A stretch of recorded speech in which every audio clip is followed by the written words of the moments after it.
Қазақ елі, ассалаумағалейкум достар. Көкпардан бірінші орын алдық. Финалда қырғыз көршілерімізді 4-5 есебімен жеңдік. Керемет, бәріміз қуандық, ризамыз, алтынды ешкімге бермедік. Жаман кәдімгі сұмдық ойын болды. Жігітше айтайын, кәдімгі ана жақта отқан біз не болып кеттік кәдімгі. Қайта құрт жеп, кәмпит жеп, темекі шегіп, быт болып кеттік. Бірақ құрметті ағайын, менің бір ішімді ашқан бір жағдай болып тұр да осы жерде. Не жағдай дейсіздер ғой? Сол біздің баяғы жабайылық.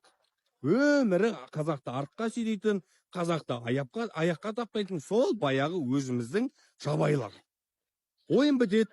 Біздің көкпаршыларымыз, палуандарымыз қазақтың туын көтеріп алып, кәдімгідей келе жатыр, трибуна жақта жүр. Бүкіл күллі қазақ қуанып жатыр. Жанкүйерлердің қолдауы керемет, ағайын, сөз жоқ, иә.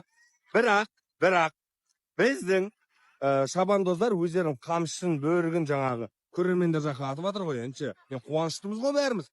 Сөйтсе біздің жабайылар барып анаған кәдімгідей таласып, мына видеодағыдай ғой, таласып, быт-шыт болып, бір-бірімен төбелесіп, собырыңды да басқаңды көріп отқан жоқ, бірін-бірін таптап, бір қамшымен бір бөрікке таласып, масқара қылып жатыр. Жанымызда өзбек ағайындар тұр, түріктер тұр, қырғыздар тұр да, көздерінше масқара болып жатыр. Аналар қарайды да, бастарын шайқайды, түріктерін күліп тұр ағайын. Еркекше айтайыншы, сұмдық масқара болдық.